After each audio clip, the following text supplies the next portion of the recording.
It appears out of the dawn of time.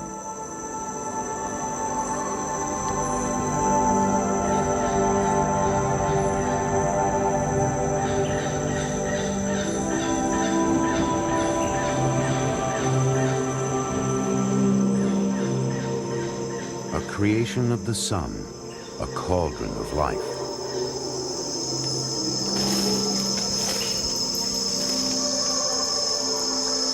This is the tropical forest, nature at her most extravagant.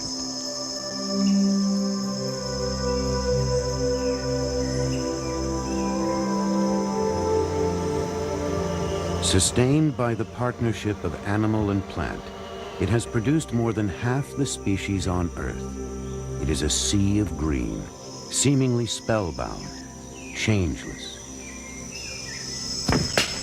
But look again. Behind the green curtain are countless battles for survival. Into this complex world has come a rare breed of adventurer.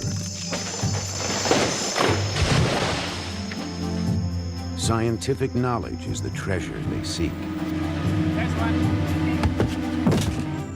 And to find it, they're not afraid to go out on a limb.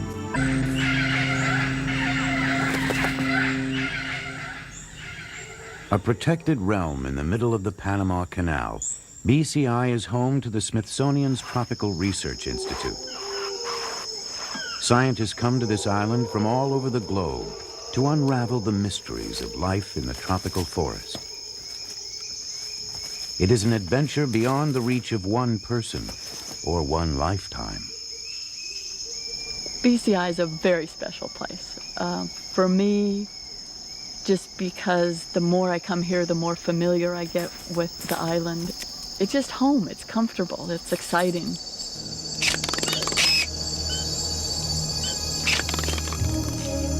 I think Barracuda Island offers for me a lot of things that I would not find in any other place. It's a really highly diverse forest. The research facilities are just fantastic. You come there, you go out and do your work. And Barracuda Island is protected so that your work is not disturbed at all.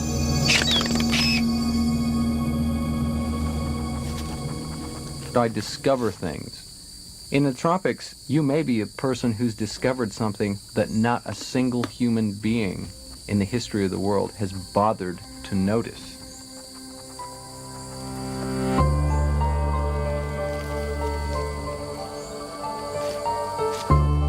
Here unfolds one of nature's great puzzles.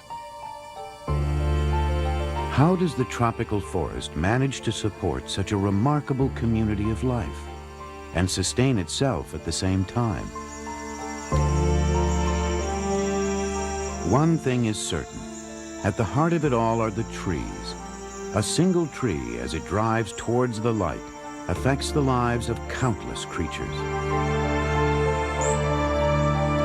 But life is a struggle here for every creature. And the odds that any one seed will grow into a titan are astronomical. It takes luck and strategy to make it to the top.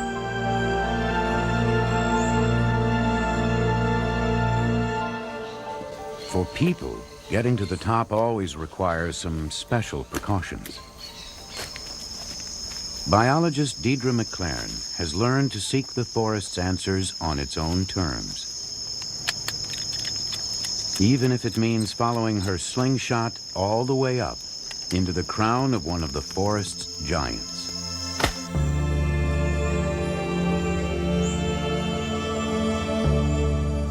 This is Dipteryx, one of the great ones. It rises head and shoulders above the ocean of leaves around it, more than 100 feet tall. From its majestic flowers will come fruit, and from the fruit, perhaps an offspring, that will survive to take the place of its parent among a procession of giants.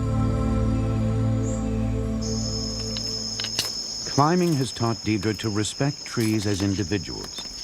Since I've started climbing, I like Dipteryx because it's a beautiful tree, it's emergent, it comes above all the rest of the trees. They often have great views, and the wood is really hard and solid. I feel safe climbing a dipteryx. You know, the chainsaws won't cut down a dipteryx.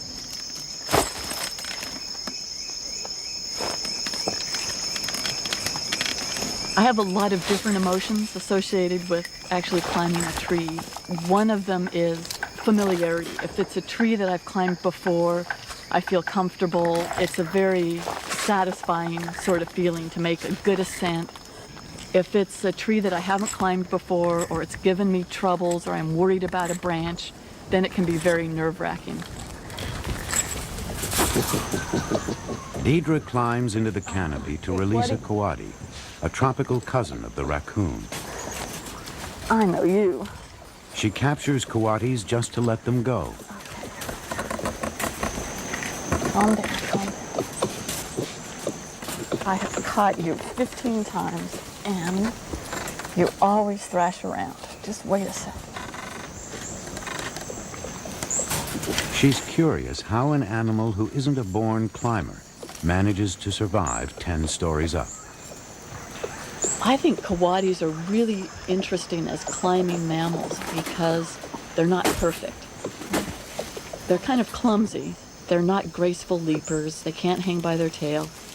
They don't have exquisitely manipulative hands to grasp onto branches, but they do really well. One of the things that really surprised me was that they actually will jump quite a far distance going down. It'll launch itself into a tree, and it doesn't really know where it's going to grab on. It just, I think, assumes that it'll be able to find something when it hits that crown.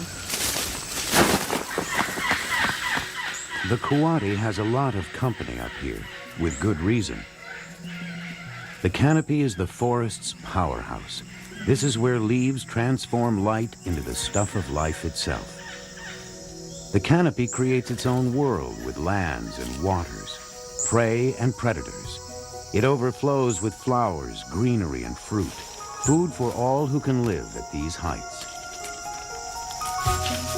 Earthbound for years, scientists could only guess what went on up here until now. The canopy is the last frontier on Earth, and it's only been the last 10 or 15 years that people have really gotten up into the trees and started looking at the insects and looking at the leaves. And actually there still hasn't been that much mammal work up in the canopy, but it's a different life zone. It's like going to the bottom of the ocean, and you can't tell what's up here from working on the ground, and it's different. Bold researchers like Deidre are proving how different the tropical forest is from our preconceptions of the jungle. For one thing, it is not always steamy and wet. Like many tropical forests, BCI has a long dry season. Food is now becoming scarce. Even coatis, who will eat just about anything, are hard-pressed to fill their bellies.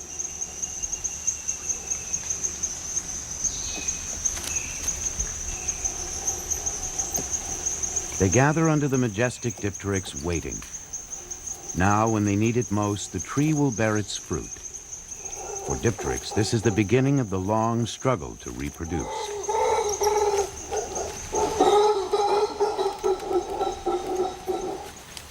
Howler monkeys gather in its crown. Here is a banquet that will stave off hunger for many. The timing is crucial. By fruiting during the dry season, the dipteryx guarantees that many will gather for the feast. Oddly enough, the tree wants its fruit to be eaten, even though each fruit contains a seed that could bring forth the next generation. But why? All these capuchin monkeys know is that food is nearly at hand, and if enough of them arrive, they could drive the howlers from this nutritious meal.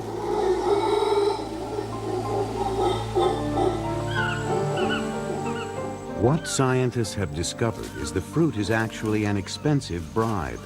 If animals take it, they may carry the seed locked inside far from the parent tree. The further away the seed gets, the better its chance of surviving. With ripening fruit all around them, the canopy animals can now afford to be finicky eaters.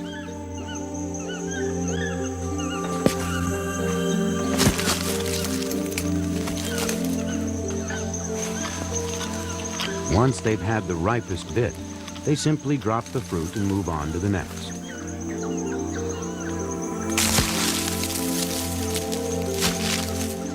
But this rain of half-eaten fruit is of no help to the tree in its quest to reproduce.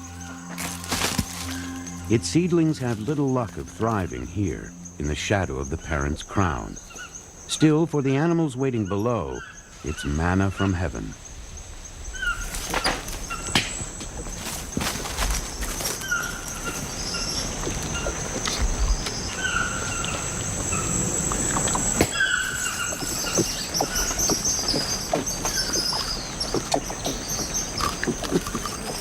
The coatis eat only the sweet flesh.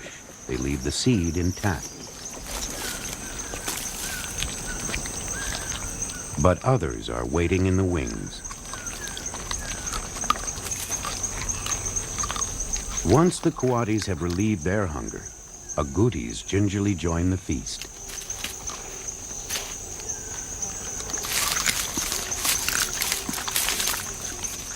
Agoutis are rodents. They have teeth and jaws designed to gnaw right through the tough shell and devour the seed within.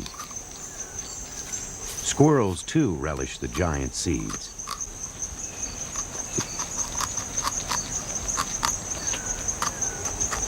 Instead of creating new dipteryx trees, the seeds simply feed a host of hungry visitors.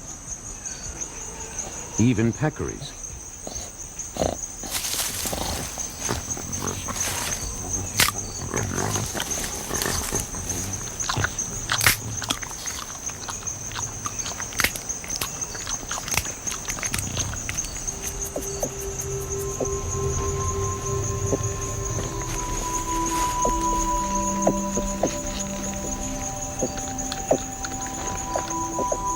Satiated, the coatis settle into some mutual grooming.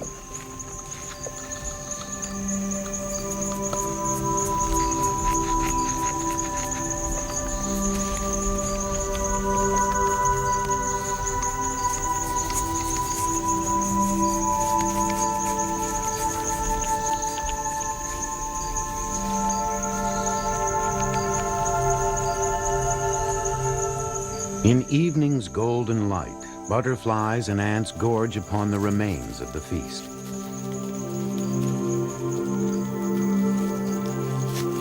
It's been a good day for all the animals, but bad for the lordly dipteryx. Its potential offspring lie where they would have fallen anyway.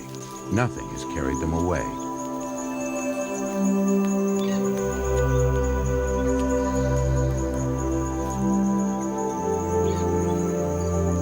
Has the tree's survival strategy failed? Is the next generation lost? Is there no help under the sun for the dipteryx?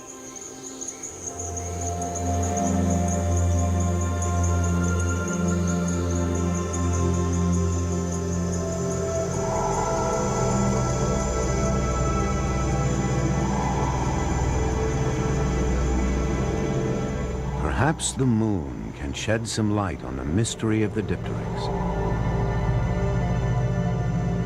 Tropical nights weave their own magic and unveil a whole new cast of characters.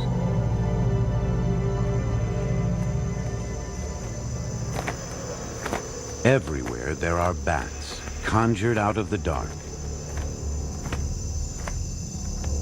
Among the branches hunts a marsupial, a marmosa. Its prey is pint-sized like itself. A katydid, camouflaged unsuccessfully as a leaf. Even while enjoying its meal, the marmosa must be wary. If it doesn't want to end up as dinner itself.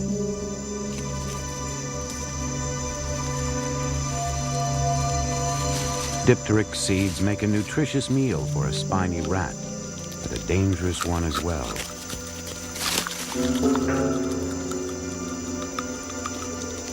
Gnawing on the tough seed makes enough noise to attract the unwelcome eye of a passing margay.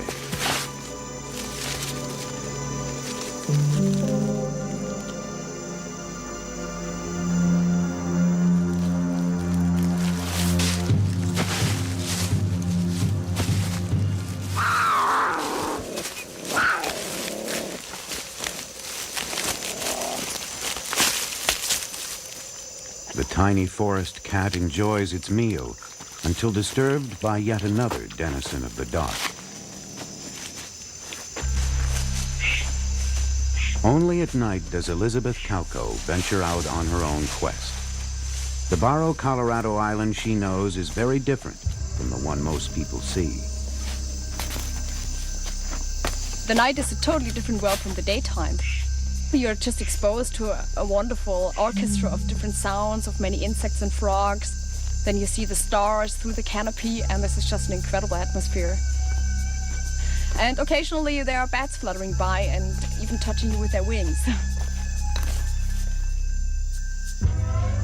The night holds no fear for Elizabeth. She is in her element, and bats are her passion. She hangs nets of fine mesh over small streams, fishing for bats. She believes bats are the unsung heroes of the night, vital to the survival of dipteryx and many other tropical giants. That's a short-tailed fruit bat, and although they are relatively easy to get out of the mist nets, one really has to be careful about their sharp teeth. Bats rely on forest trees for food and shelter, Picking your way through. but they'll repay their hosts as they make their nightly rounds. Legs are free. Whoops, don't bite me. Be nice. All right. I don't think that bats are really ugly. I think that the misconception that bats are ugly comes from our very limited knowledge about bats. Most of the bats have very, very pretty faces, and especially here we find bats with beautiful facial stripes and colored ears, and they actually have large eyes and don't look ugly at all. But a bat is much more than just a pretty face. Sometimes when I set mist nets and bats fly in, they bring a fruit with them and drop them in the mist net, and so I can tell what kind of bat has taken what kind of fruit. Oh, I know what this bat had for dinner. Let's get it out of the mist net here. This is a fruit of the dipteryx. And the bat had carried the fruit in its mouth when it was hitting the mist net.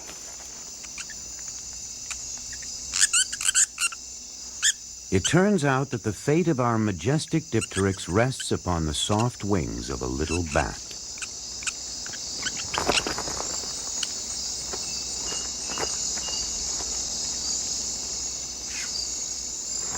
Drawn by the scent of ripe fruit, Artibious bats hover over the tree's canopy. Yet death lies in wait among these boughs.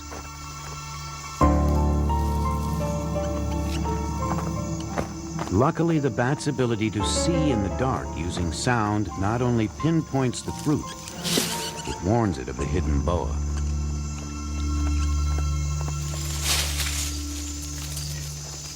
Once a bat locates a well-exposed fruit, it tears it off the stem and carries it away. Still, it's far too dangerous to eat it here.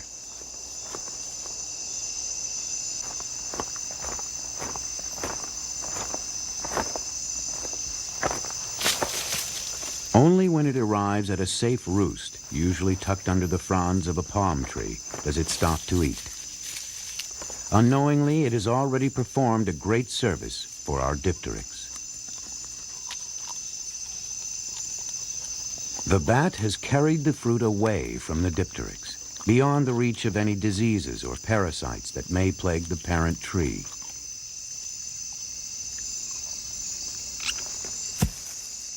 Once the bat gnaws off the sweet flesh, it lets the seed drop. Every night when the fruit is ripe, Artibious bats make several visits to our tree.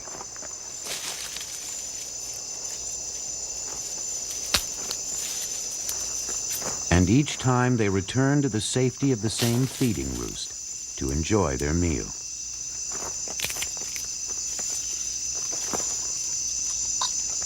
After each trip, another dipteryx seed joins the little mound forming just below.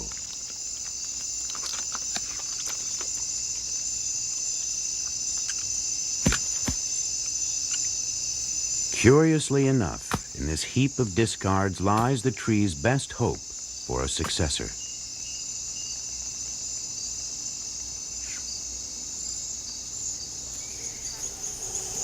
Morning's light has scarcely revealed the half-eaten fruit when they are discovered by an agouti. Have the precious seeds come this far only to be wasted? But the agouti can't possibly eat all that it has found, and what it does next adds another piece to the puzzle of how Dipteryx manages to survive.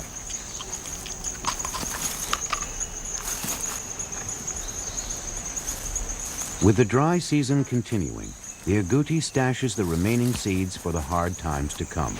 Much like a squirrel buries a nut, it carefully hides them, one by one. Yet there will always be some it doesn't need or simply forgets.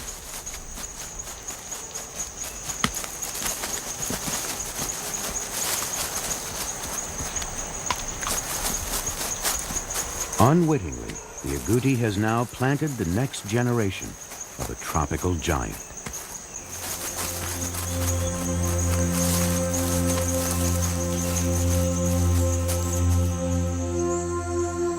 As the dry season on the island gets worse, many canopy trees actually shed their leaves in a tropical version of autumn.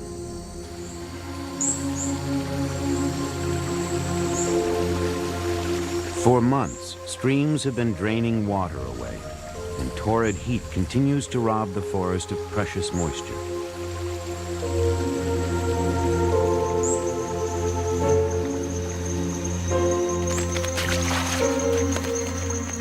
The remaining water collects in ever-shrinking pools.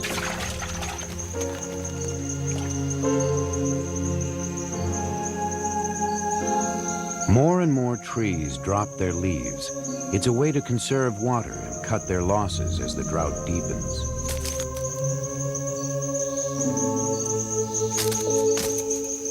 As always in the forest, there's an animal that's found a way to take advantage of every situation. It hides among the fallen leaves, disappearing in plain sight.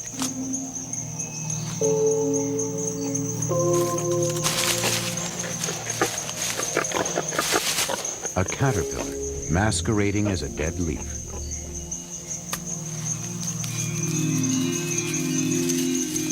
But there's no hiding from the army ants.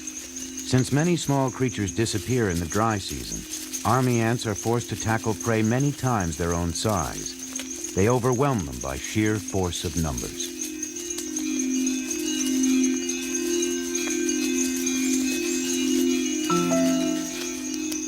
Tree hoppers suck the remaining sap out of plants, but they're also under attack.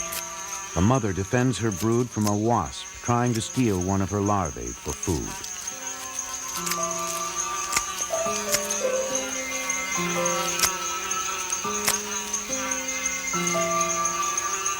Each time the larvae wave their legs, calling out an alarm, the mother tree hopper strikes back at the wasp.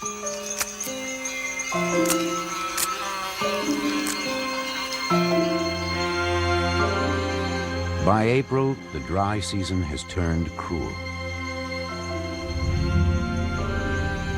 Famine is only just kept at bay. The buds from the balsa tree are eaten before they can ever bloom. The whole forest seems to hold its breath, waiting for the rains.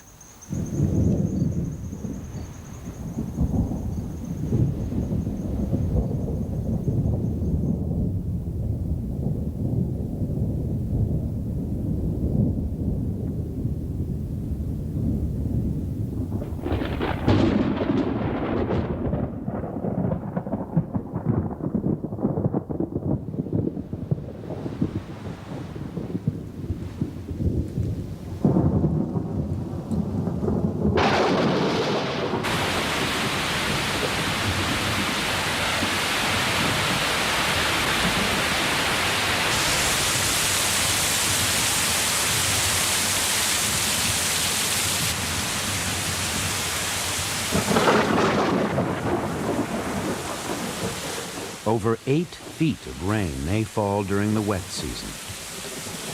The first good drenching triggers an avalanche of change.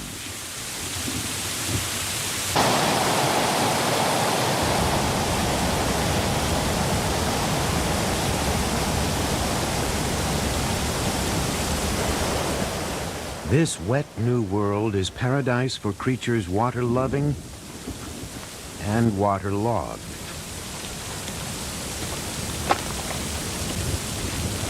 Stan Rand, renowned frogman, is used to working in a deluge, but it does have its drawbacks. When you wear glasses such as I do, you don't see properly because your glasses get all wet from the rain on them, and then they get all steamed up inside and you can't see anything. Luckily, sight is not the primary sense Stan uses in his work.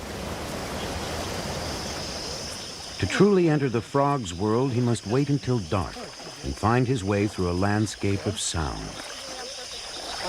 What you hear are the voices of all these frogs, and on a good night there can be 14, 15, 17 different kinds of frogs, all calling at the same time, all audible from the same place. There for that big snake. Only the males call, each in search of a mate. To be heard and recognized above all this amorous bedlam is a challenge. Challenging, too, for Stan and his students. Oh, there's Physalimos calling. Do you hear the leptodactylus, pentadactylus?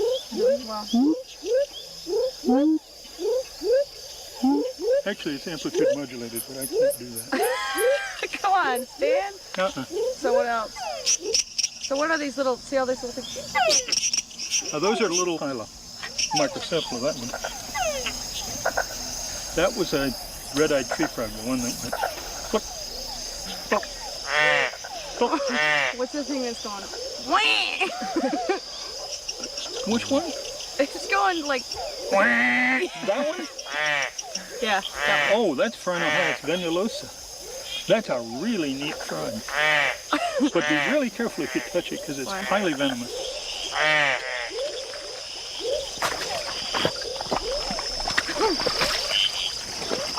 This is a young male pentadactylus. Like all frogs, they eat live food. Frogs and mice and insects and probably small birds. In fact, I know they eat small birds. And he's got a dorsal secretion that is really quite nasty. He got me. One of their defenses is this skin secretion. For 30 years, Stan has lived in Panama, not far from BCI. He's become totally attuned to the ups and downs of a frog's life. He even understands why frogs use different calls at different times. There's a Physalimos male. You can tell he's calling by himself because he's just giving a simple whine call. Ow. Ow. If another male came in and began to call, he'd change his call, adding chucks to the end. So he'd go, oh, chuck, chuck. And I can sometimes get him to answer me as if I were another male by waiting until he called.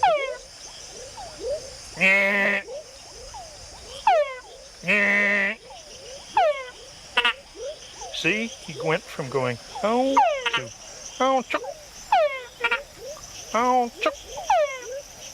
And now that I've stopped talking to him, he's gone back to the simple whines.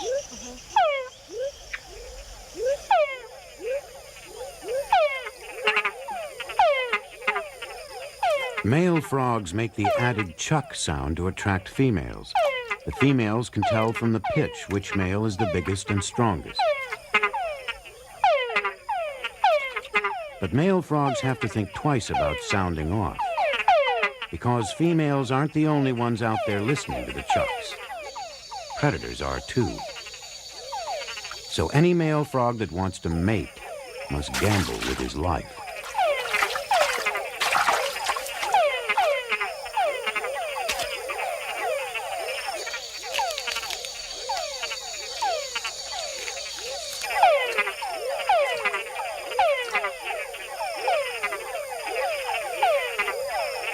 And with other bigger frogs nearby, a call can be a fatal attraction.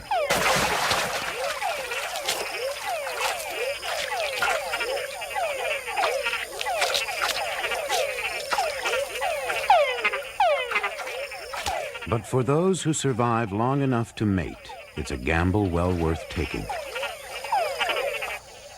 The male locks onto the female in a mating embrace. As he fertilizes the eggs, he whips the fluid released with the eggs into a meringue-like nest of bubbles.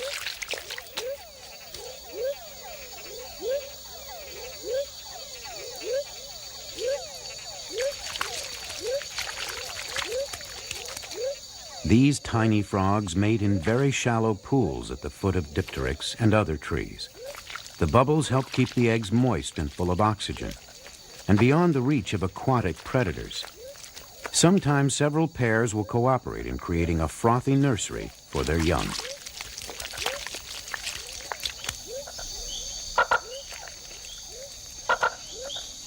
Red-eyed tree frogs protect their brood differently. They live high in the canopy, more at home on dipteryx's spreading branches than in a pond. They come down only when it's time to mate. Then they must get their young close to water.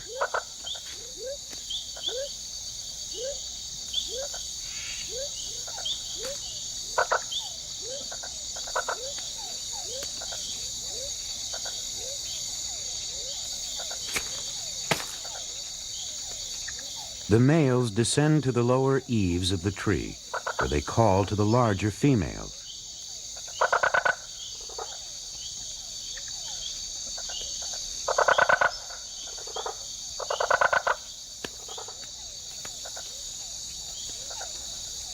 After mounting the female, the male hangs on tight.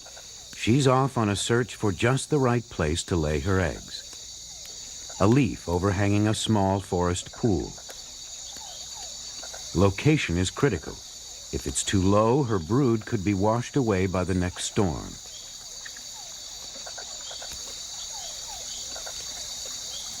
Sometimes the eggs are laid as high as 30 feet up.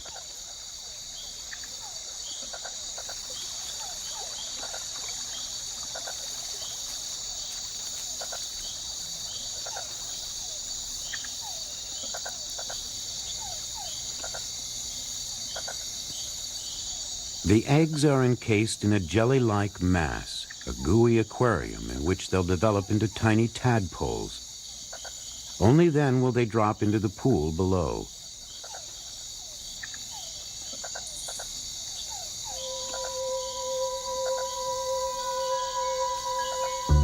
The young frogs rush to develop, and none too soon. A vine snake, 3 feet of elegant death.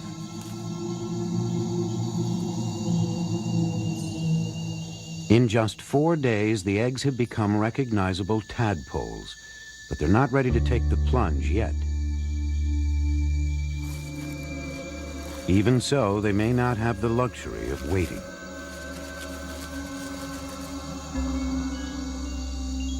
At this stage, the tadpoles can hatch, but in just a few more days, their tails will be much longer, allowing them to swim better. And once they're in the pond, they'll need to be good swimmers. Fish will find the premature tadpoles easy pickings.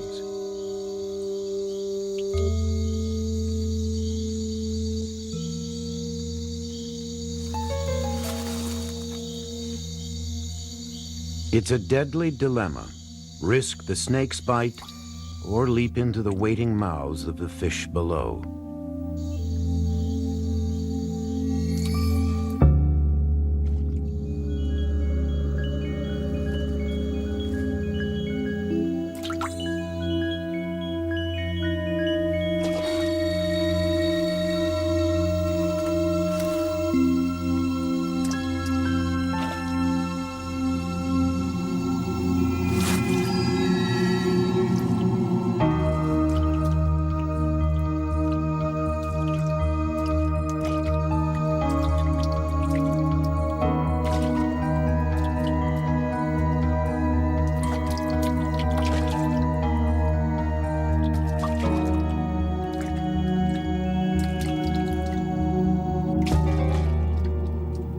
As if the fish weren't enough, the tadpoles must contend with this monster in miniature, A dragonfly nymph, a youngster itself, is one of the fiercest creatures in this realm.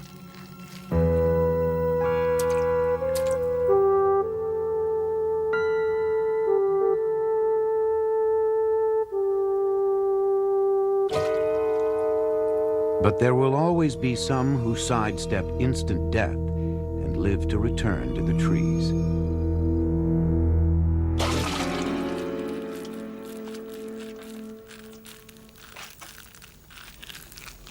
Despite all appearances to the contrary, even the dragonfly nymph will be transformed someday soon and take to the tropical air.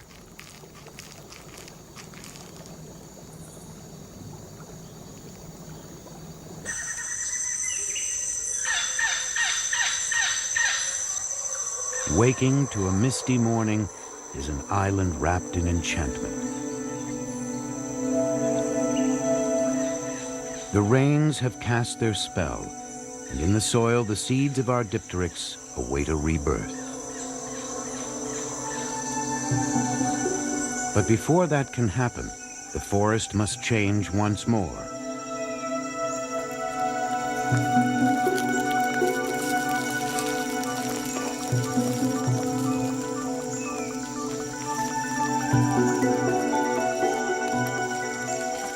A carpet of forest litter, preserved in the dry air. Now moisture melts it away. In just a few days, the nutrients locked away in the dead leaves will be restored to the living.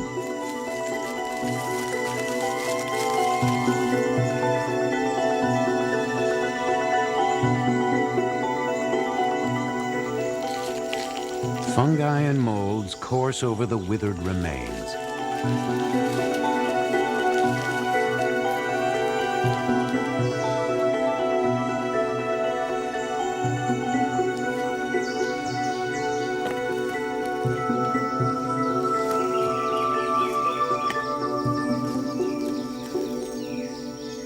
Fungi are the middlemen, mining the bodies of the dead for riches which they supply to the living. Here, everything is recycled as a new generation rises from the moist earth.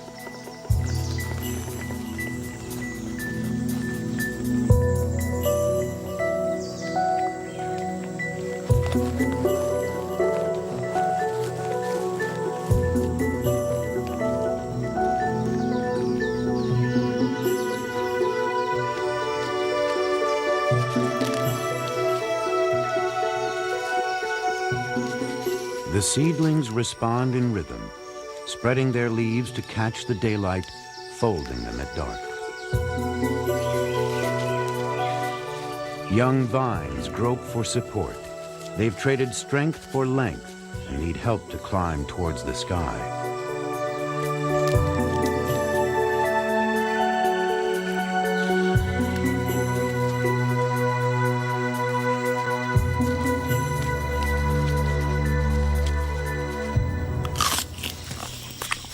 But wherever they grow, they can't escape the hordes of hungry mouths that surround them.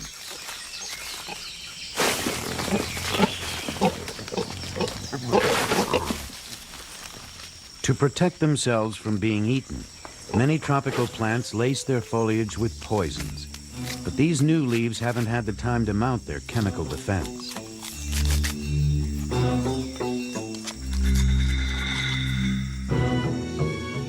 Yet in the tropics, poison to one is a treat for another. There's always some insect that can find an antidote to a plant's toxins, and from then on, it will be the only one they eat.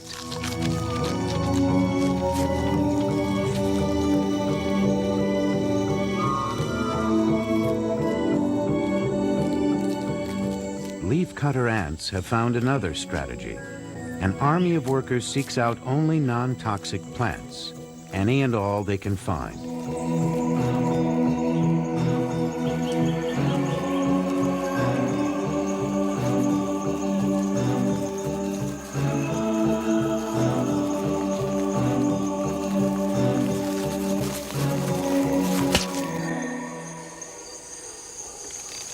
All herbivores are living recycling plants. They absorb just a small fraction of what they eat.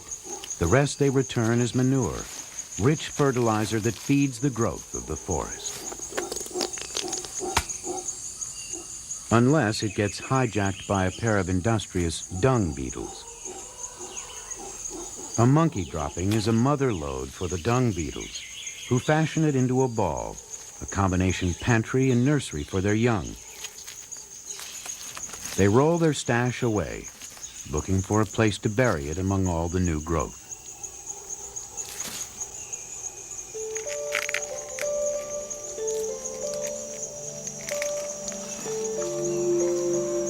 A baby dipteryx enters this complex and competitive world. It started life as a tiny flower in the canopy, where it was pollinated and ripened into a fruit. It was carried away in the claws of a bat who ate its flesh and discarded the seed. It was buried alive by an agouti and has lain in wait for the rains for months. Now its time has come.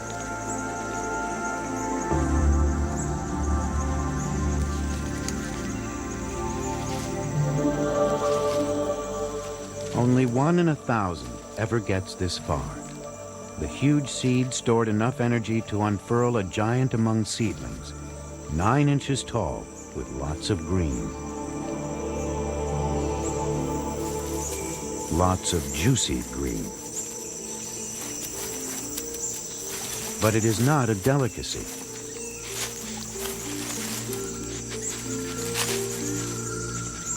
Not even a food of first choice. But when other juicy edibles become scarce, baby dipteryx does end up on the menu.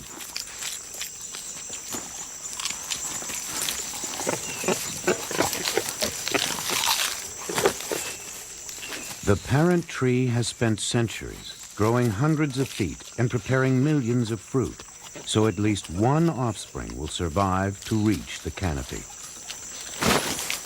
Yet all that effort can be gobbled up in seconds.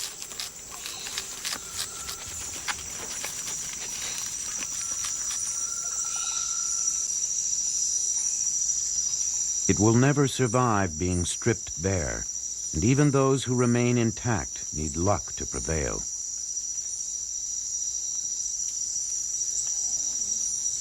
They must have light to live, and light is hard to come by on the forest floor. Each and every ray must penetrate layers of foliage to reach a seedling below.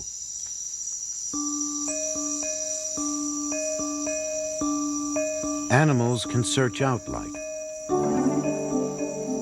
but the seedlings, rooted in place, must wait for the sun. They make do with sun specks that flicker over the forest floor, illuminating them for just minutes each day.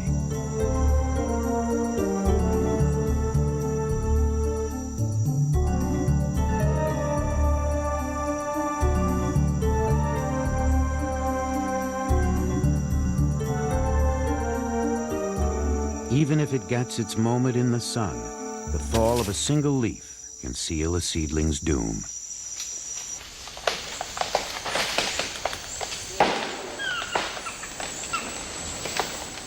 A new day in the forest sometimes brings disaster. If a new tree is to thrive, another must fall.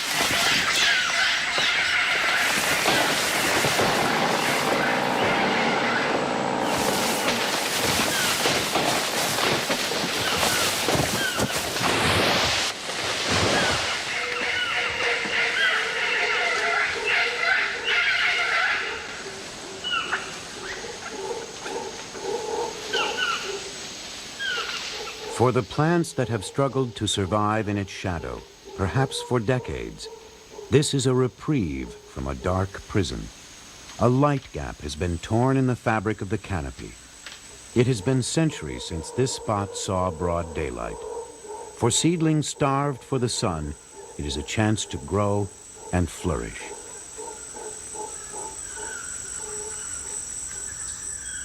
A race for the life-giving light has begun.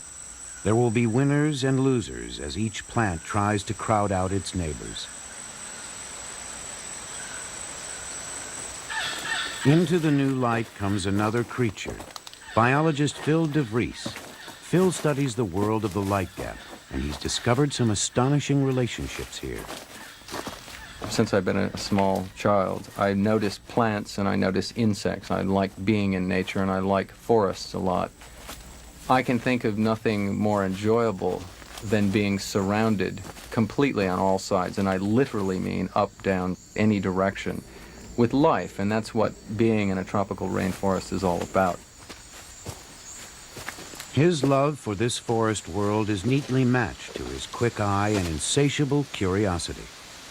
I observe as much as I possibly can, and effectively what you're doing is you're asking, hello organism, what are you doing for a living? And who do you interact with while you're out here doing your duties as a butterfly or an ant or a lizard or a plant?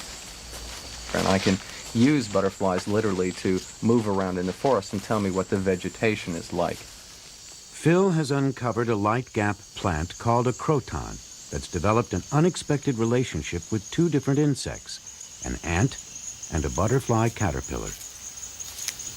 Croton provides sugar secretions which attracts ants to little nectaries. And the ants, when they're on the plant, deter herbivores, that is, insects that eat leaves.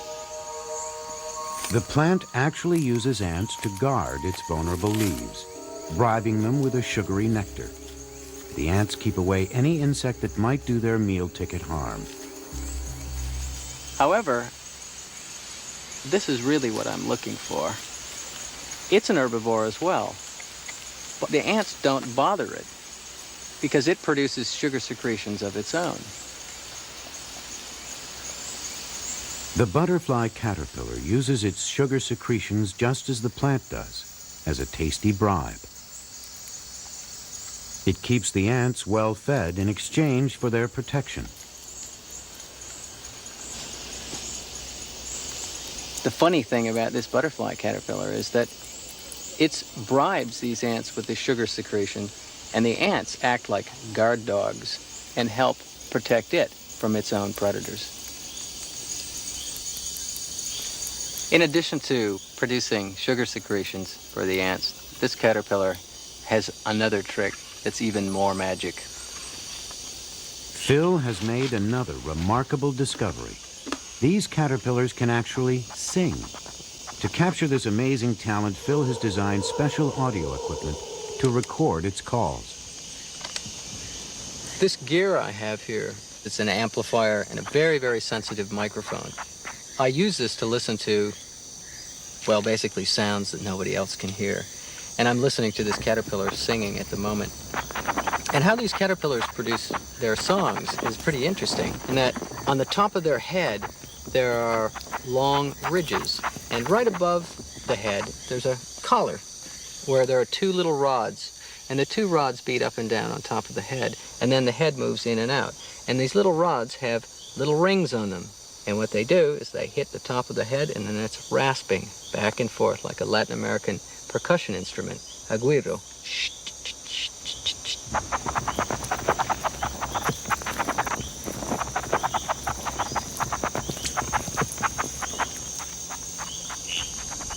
I think it's fair to say, without gloating too much, I have the world's largest collection of caterpillar calls.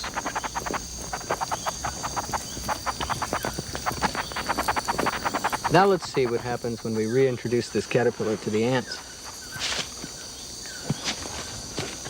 Upon its return, the caterpillar puts its musical ability to another surprising use, mimicking the calls of ants. The ants respond as we would if we heard a cry for help. They rush over immediately, and help is always welcome. Danger is never far away.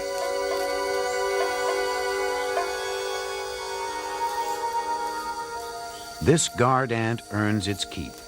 An assassin bug could skewer the caterpillar and suck it dry. But it's no match for the ant.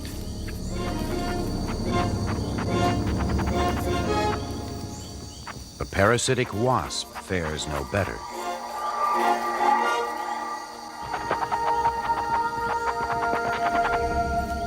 In the tropical forest, every creature lives within an intricate web, shifting always between harmony and struggle.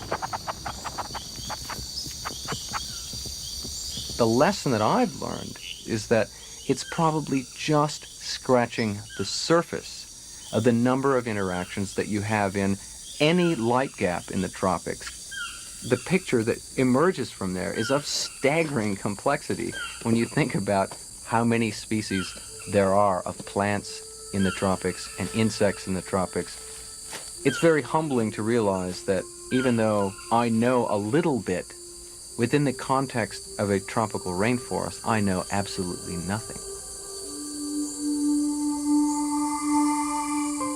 This little Dipteryx, of course, also knows nothing of the complex network of relationships that have brought it into the light.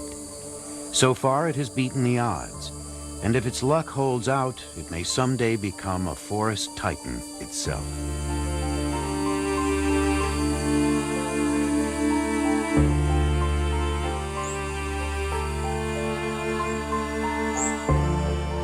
Dipteryx, large and small, is at the heart of a glorious pattern of forest life.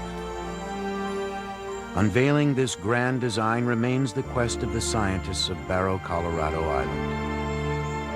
A labor of love and a journey of many lifetimes. Perhaps centuries from now, the forest will still be here, and scientists will still be working in its green depths, when our tiny seedling finally takes its place among giants.